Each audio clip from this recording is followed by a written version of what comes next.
Assalamualaikum warahmatullahi wabarakatuh. Halo sobat ternak semua, selamat pagi, selamat datang di Live Jaga Ternak yang dipersembahkan oleh Kementerian Pertanian Republik Indonesia. Halo sobat ternak semua, sudah hari Jumat.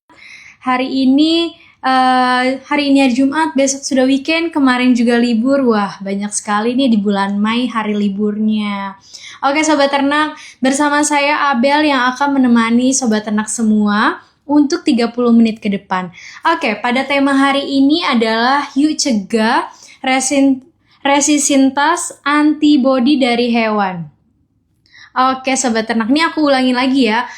Untuk tema pada hari ini, yuk cegah resistansi antibiotik di hewan dengan narasumber kita yang luar biasa pada hari ini adalah Dr. Maria Fatima Palupi dari BPMSO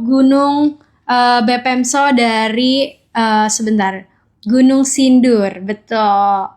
Kita langsung semua mau ditunggu ya.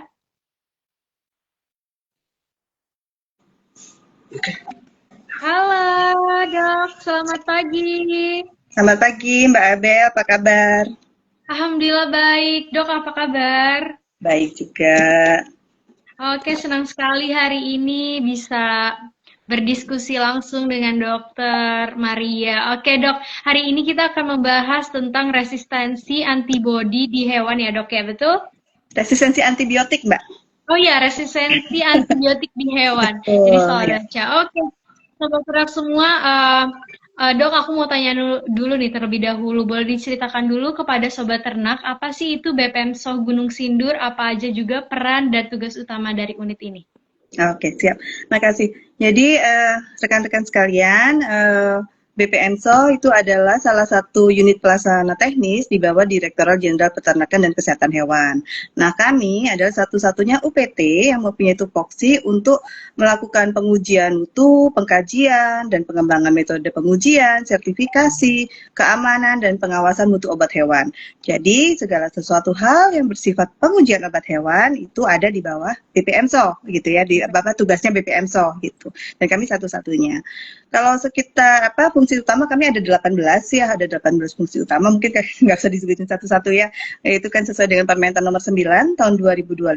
Nah, yang kita highlight sesuai dengan tema kali ini, ada dua fungsi utama kita yang sangat berkenaan, yaitu pelaksanaan dan pemantauan evaluasi mutu obat hewan, di mana di sini antibiotik adalah salah satu obat hewan yang akan kita bicarakan banyak ya dalam hal ini, kemudian juga pemantauan dan pengujian resistensi antimikroba.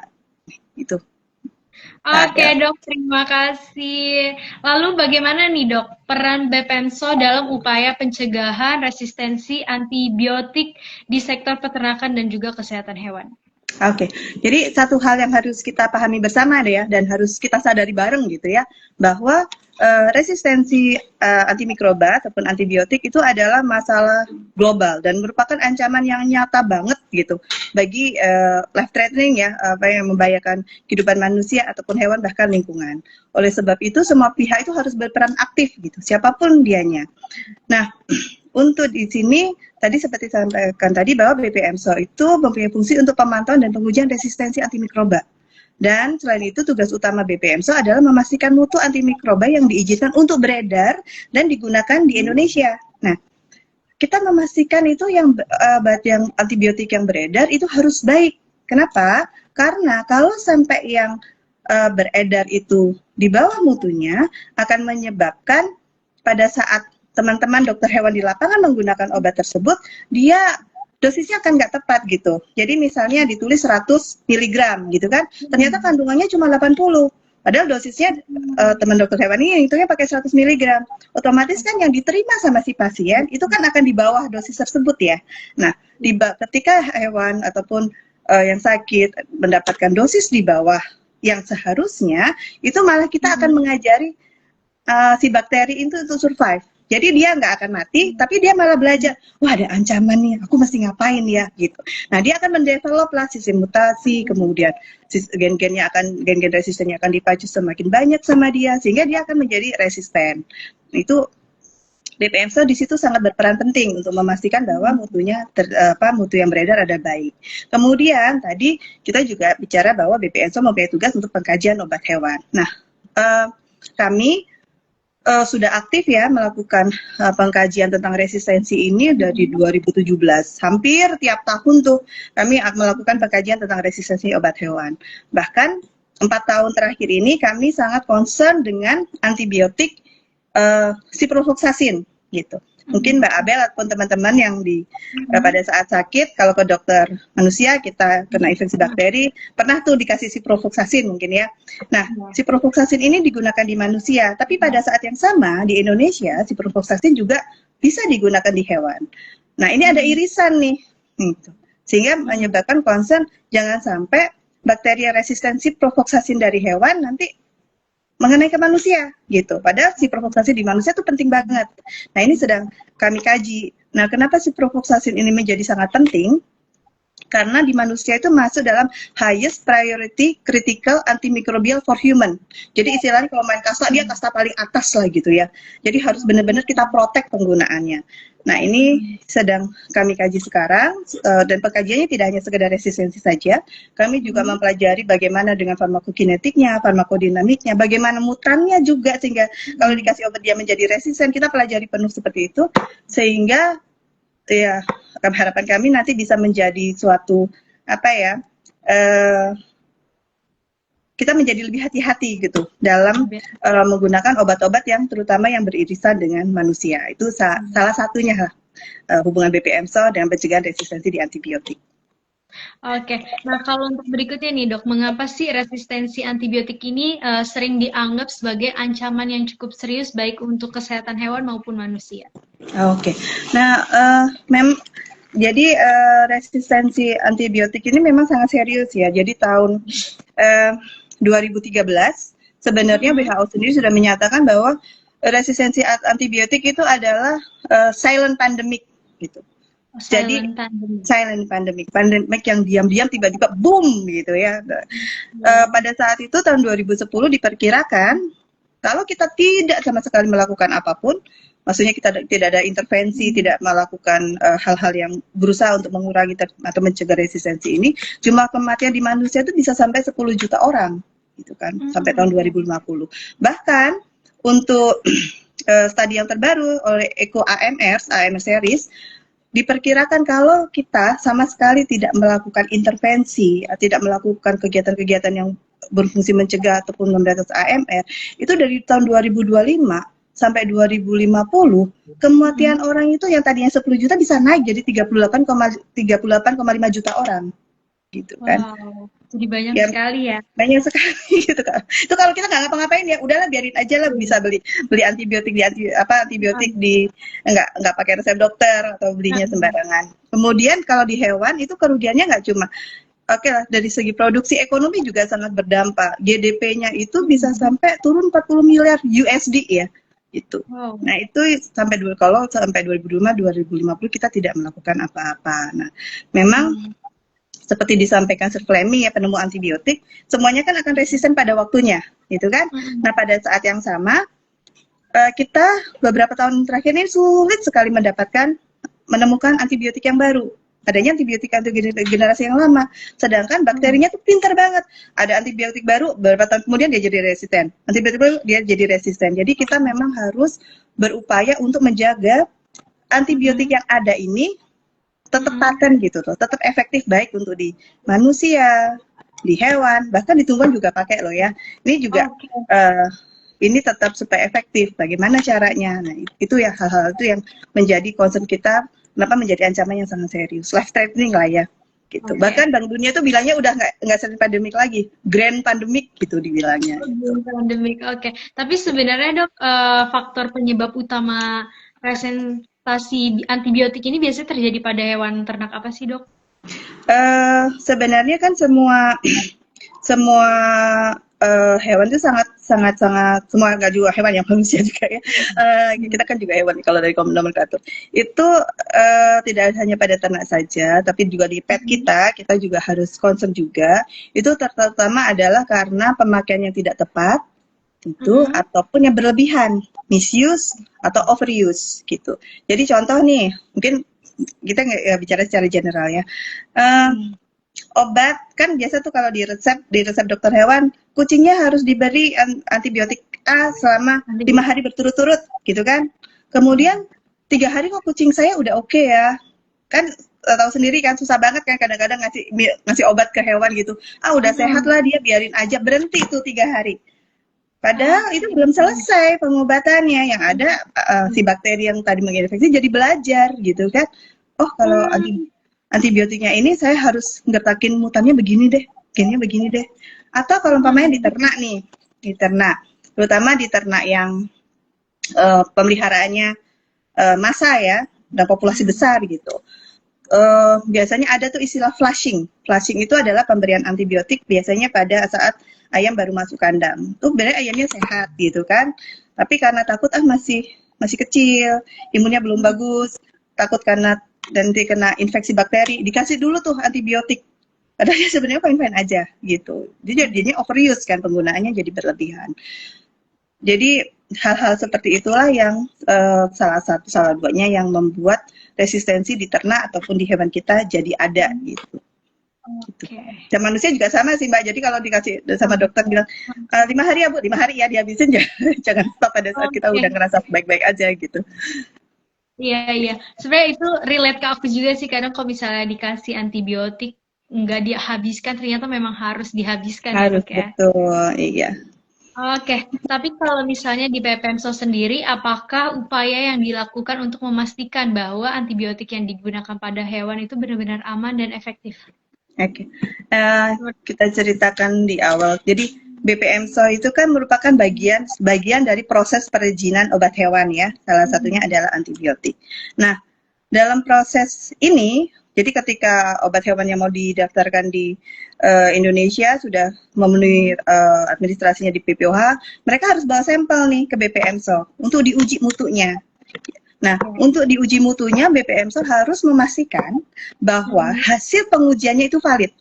Gitu. Jangan sampai kita mengeluarkan hasil yang nggak valid, dalam artian diragukan gitu, kualitasnya, diragukan mutunya, sehingga orang juga meragukan benar nggak sih mutu antibiotik yang diuji di BPMSO itu bagus apa enggak gitu ya. Nah, itu upaya yang dilakukan BPMSO adalah memastikan bahwa pengujian yang kami lakukan melalui berbagai macam proses pengujian yang valid, metodenya.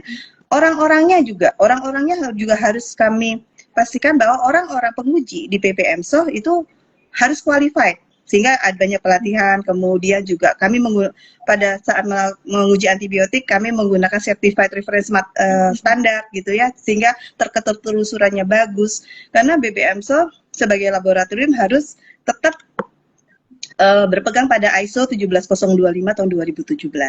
Itu untuk memastikan bahwa mutu antibiotik yang beredar itu aman dan valid.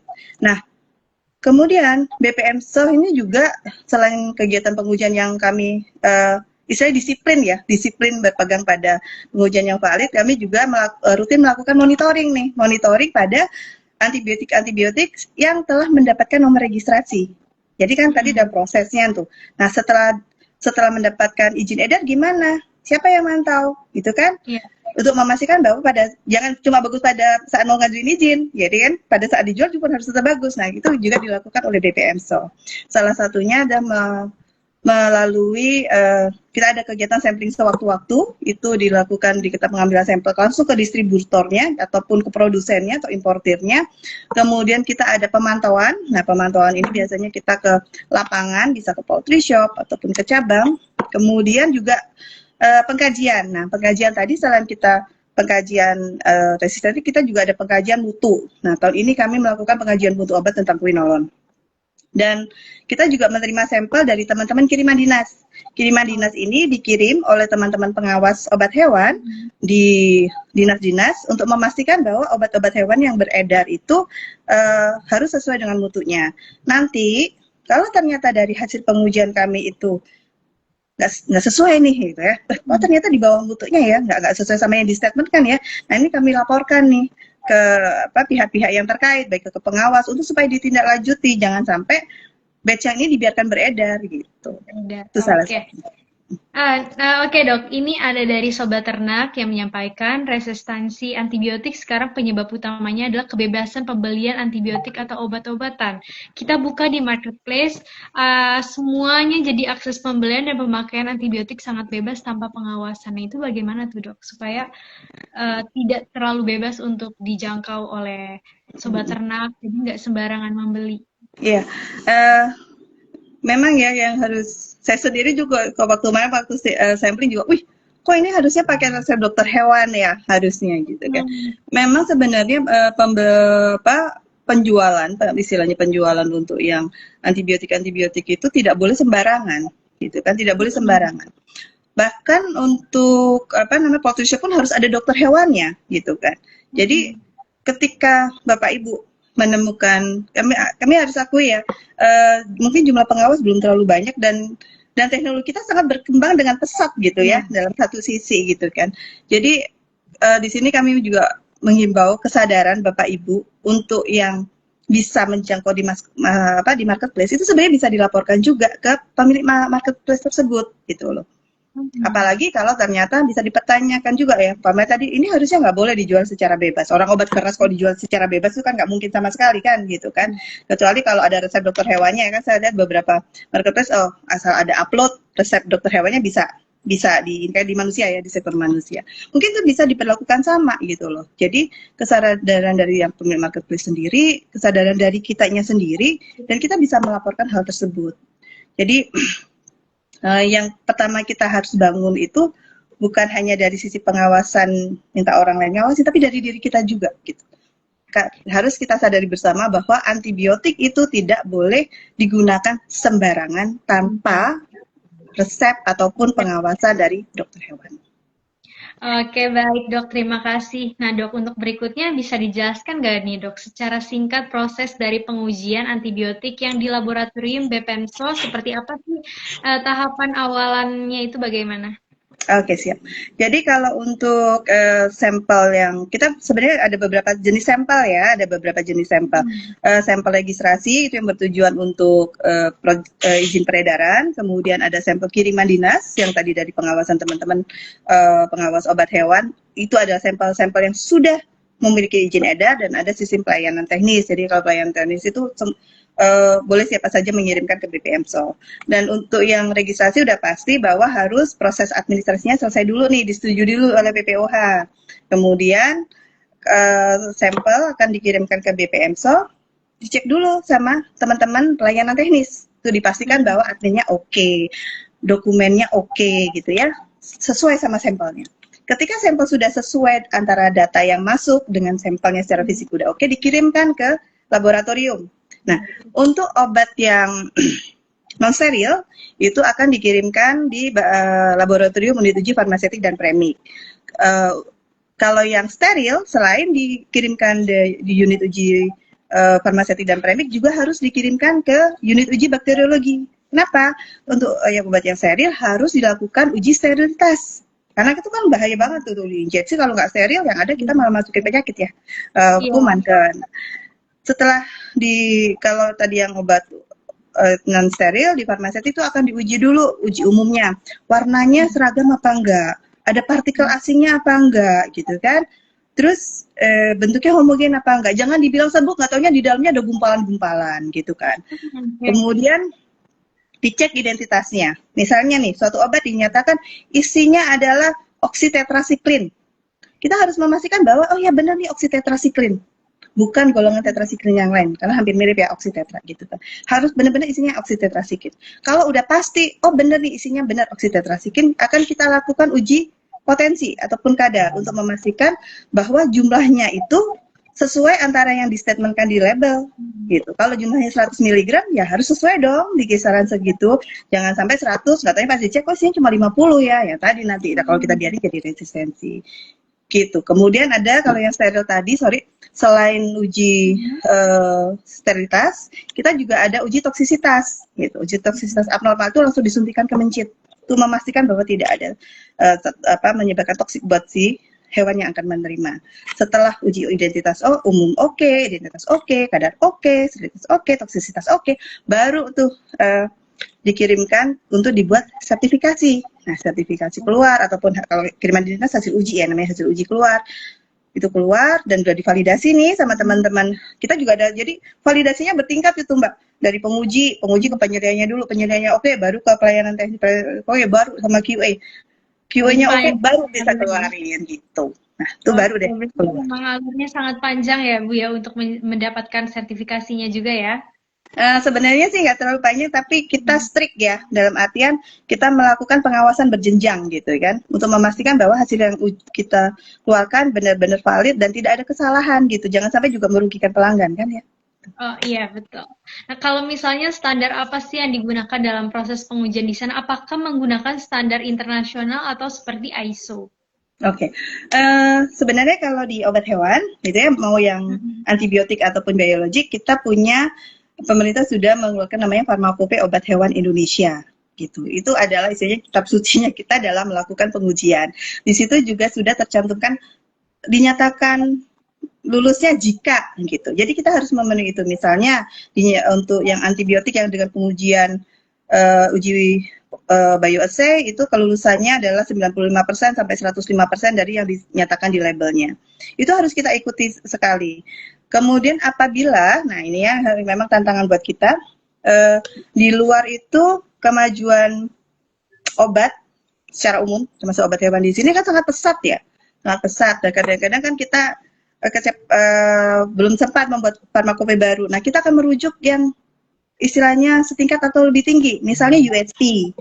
United States Pharmacope, kemudian atau British Pharmacope.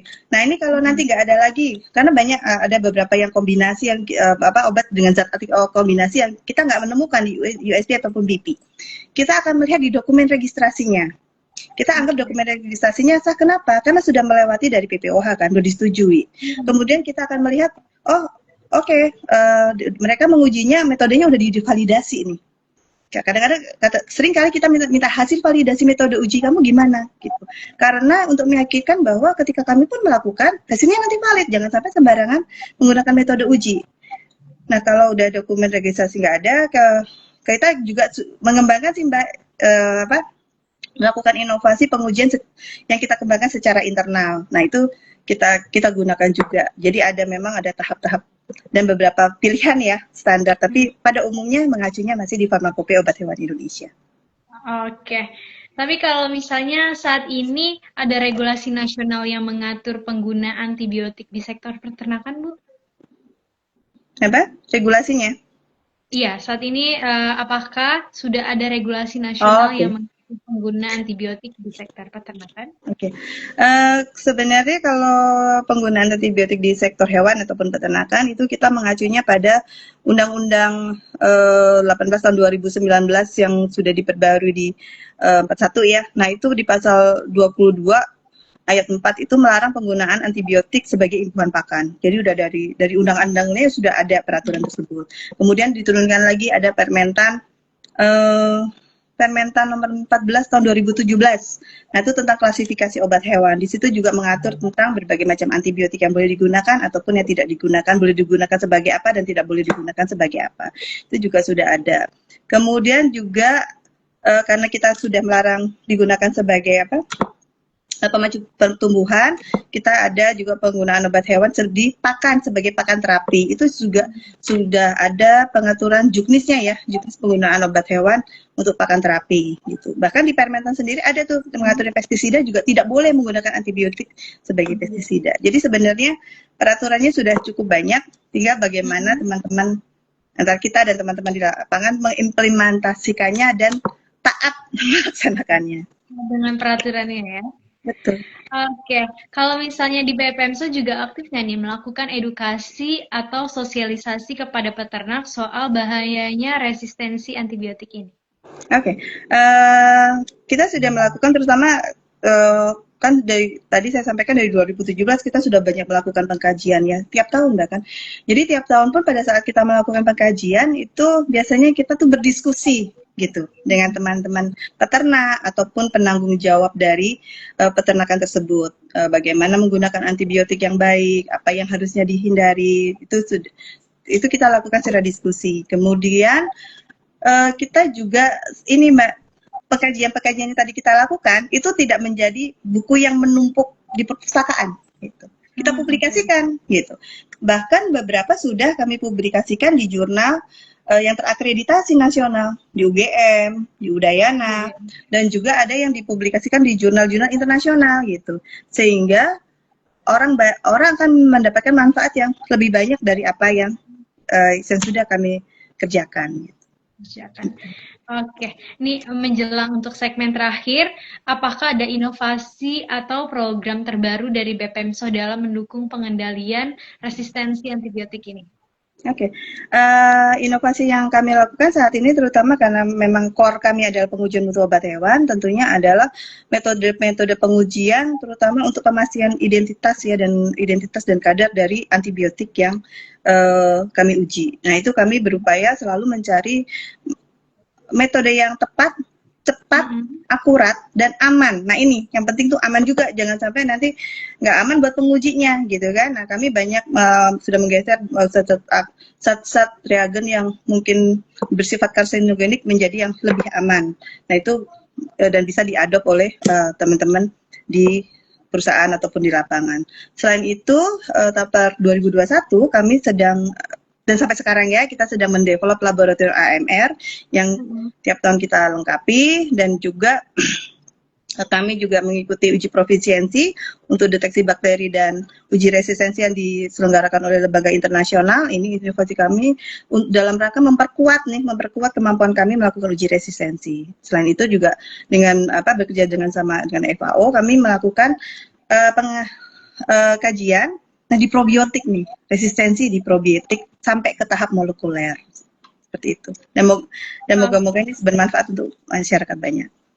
Amin. Nah ini untuk yang terakhir nih Bu Dok, boleh memberikan harapan dari BPMSO sendiri terhadap upaya nasional kita dalam mengatasi masalah resistensi antibiotik di sektor peternakan. Boleh memberikan pesan juga untuk para peternak semua? Terima kasih Mbak.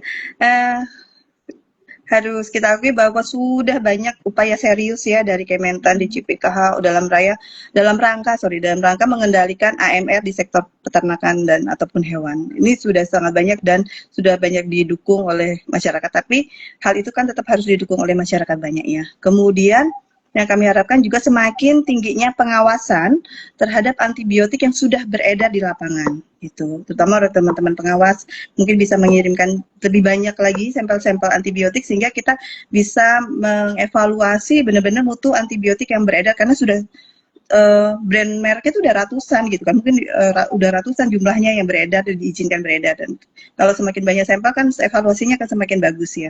Nah hal ini bertujuan supaya antibiotik yang beredar dapat digunakan oleh teman-teman dokter hewan di lapangan agar mencapai 5 tepat nih yang harus kita pegang teguh dalam memberikan antibiotik. 1, tepat obat, dalam artian pilih antibiotiknya harus benar. Kalau infeksinya cocoknya antibiotik ini, dikasihlah antibiotik yang sesuai. Kemudian tepat waktu, jangan telat gitu kan, jangan telat ngasihnya. Tepat rute, tepat pemberiannya, mau lewat air minum, injeksi segala macam. Kemudian tepat durasi, tadi kalau dikasih 5 hari dong, jangan di korting. Kemudian tepat dosis. Nah ini tepat dosis sangat berkaitan dengan mutu, serta harus diperlukan kesadaran untuk semua masyarakat bergerak aktif bersama agar resistensi antimikroba ini kita turunkan lajunya, sebisa mungkin kita turunkan. Mengingat kita masih punya anak cucu ya, nanti jangan sampai anak cucu kita, anak cucu ternak kita nanti kalah sama anak cucunya bakteri, karena mereka semakin cerdas untuk resisten. Jadi resistensi itu sebenarnya pertaruhan dari masa depan anak cucu kita. Bijaklah menggunakannya. Oke, baik Dok, terima kasih banyak atas penjelasannya. Semoga sobat ternak semua semakin paham dan pentingnya menggunakan antibiotik secara bijak supaya kita bisa bersama-sama mencegah resistensi antibiotik. Dan jangan lupa untuk terus jaga kesehatan hewannya yang lebih baik dan gunakan obat hewan yang bermutu dan sesuai aturan ya Dok ya. Siap, Mbak. Oke, Dok, Kasih terima banyak. kasih banyak atas waktunya dan informasinya yang sangat bermanfaat untuk Sobat Ternak semua. Jangan lupa untuk saksikan terus live Jaga Ternak setiap hari dari Senin hingga Jumat pukul 10 pagi. Dok, terima kasih banyak ya atas waktunya. Jangan Sama-sama. bosan-bosan untuk hadir di live Jaga Ternak nanti. Sampai jumpa lagi ya, Dok. Terima kasih. Saya Kasih, Abel, Mbak. pamit undur diri. Wassalamualaikum warahmatullahi wabarakatuh. Waalaikumsalam warahmatullahi Terima kasih ya, wabarakatuh. Dok. Izin live ya. Ya, makasih, Mbak.